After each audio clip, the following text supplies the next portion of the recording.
Premier Daniel Andrews will pave the way for Australia to mend ties with China, announcing a surprise mission to the country tomorrow. He'll sell Victorian universities to Chinese students on a trade mission he says was endorsed by the Prime Minister.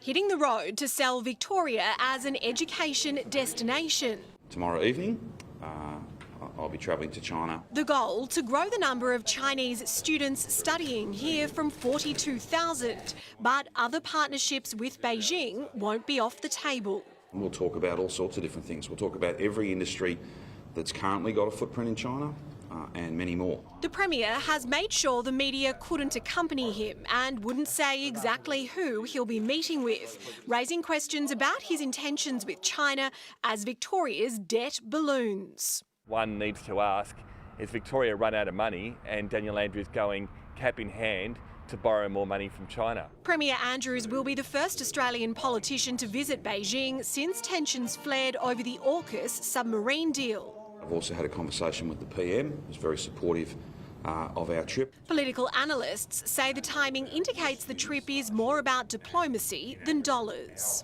The lack of media access, it's double-edged. I mean, we'd like to see what's going on, but it also does point to the fact that this is likely to be a confidence-building visit ahead of perhaps a visit by the Prime Minister later this year. This trip is likely to be in stark contrast to Daniel Andrews' last visit to China. Back in 2019, he agreed to give the Chinese a large stake in local construction projects, a deal the then federal government had to tear up on security grounds. Adamant he won't revive the Belt and Road deal this time round. That matter was resolved by the federal parliament, so that matter's in the past. Jodie Lee, 7 News.